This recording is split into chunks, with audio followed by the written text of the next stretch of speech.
2010ஆம் ஆண்டு. அப்போது திமுக ஆளுங்கட்சி, அம்மா அவர்கள் எதிர்க்கட்சி.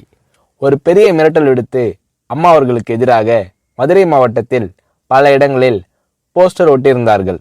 அந்த போஸ்டரில் அம்மா அவர்கள் மதுரைக்கு வந்தால் திரும்பி செல்ல மாட்டார், மதுரைக்கு அம்மா அவர்கள் வரக்கூடாது என்று மதுரை மாவட்டத்தில் பல இடங்களில் அந்த போஸ்டரை ஒட்டி பெரிய மிரட்டல் எல்லாம் கொடுத்தார்கள். அதேபோல் ஜெயா டிவிக்கும் மிரட்டல் தொலைபேசிகள், மிரட்டல் கடிதங்கள் வந்து கொண்டிருந்தது.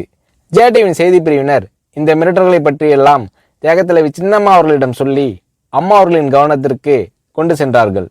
அம்மா அவர்கள் துணிச்சல், வீரம், கம்பீரம் இவற்றின் ஒட்டுமொத்த உருவம்.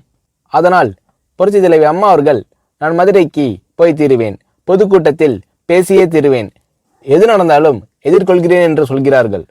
ஒரு கட்டத்தில் ஜெயா டிவிக்கு மிரட்டல் எப்படி வருகிறது என்றால், ஜெயா டிவியின் அலுவலகத்தை வெடிகுண்டு வைத்து தகர்ப்போம், அம்மா அவர்கள் மதுரைக்கு வந்தால் ஜெயா டிவியை ஒழிப்போம், இப்படியெல்லாம் நிறைய மிரட்டல்கள் தொலைபேசியின் வாயிலாகவும் கடிதத்தின் வாயிலாகவும் வந்து கொண்டிருக்கிறது.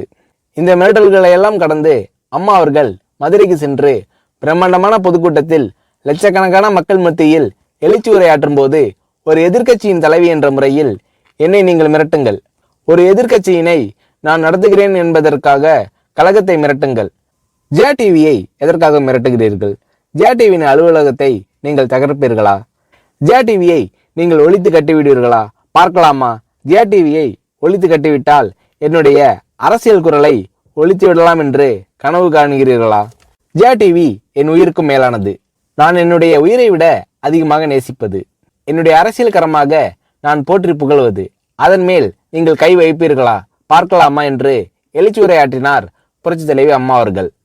இப்படியெல்லாம் அம்மா அவர்களின் அன்புக்கும் மரியாதைக்கும் பாத்திரமாக ஜெயா டிவி இருந்தது.